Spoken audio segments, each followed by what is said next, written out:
This 200-unit low-income apartment complex was run down and on the market 2 years ago.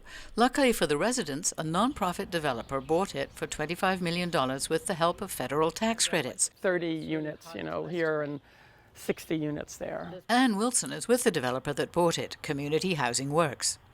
If someone else had purchased this property, Escondido would have lost 200 really nice apartments. I mean, they're nice now. They weren't that nice when we purchased them because we renovated them, but 200 families would have lost affordable housing. That's a big number for a city of this size. Mariella Johnson has lived here for 15 years and brought up 2 daughters. This is my 2 daughters. This is my husband. When she first moved in, she only had to wait a month to get into this unit. Now the waiting list for a unit in this complex is 2 to 4 years. Her rent is just over $900 for this 2-bedroom apartment, and she knows she could not afford to move out. Market rate rents for a unit like this are around $1,500. She's pleased with the renovations that Community Housing Works has made, like new windows. They replaced all the fencing and the wooden balconies. The fences are new. They paint all walls. They paint all our kitchen. For Johnson, the most important improvements were to security. In every single apartment, they have door lights too. The security gates that were broken now work, and there are security cameras in every courtyard. So the cameras are filming all the time, 24 hours, so they know who go inside and who leave the property. So it's very good. I feel very secure in here. Mm-hmm. So this is our community center. This is in a building that existed when we took over the property, but it was completely shuttered.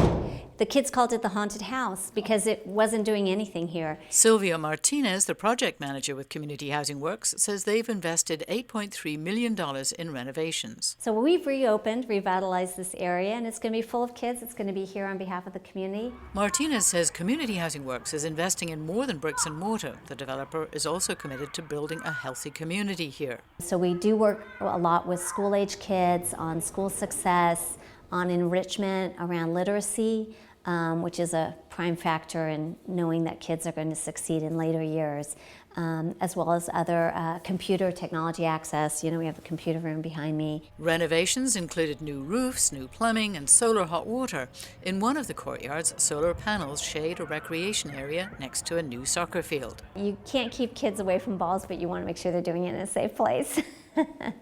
And we have to provide new. Wilson says if a for-profit developer had bought this apartment complex, the $8 million spent on upgrades would likely have gone to investors as profits.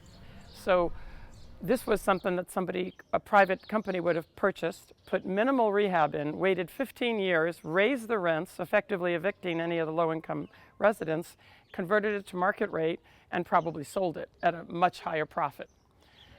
Community Housing Works, we have to be just as good a real estate developer. We're real estate developers.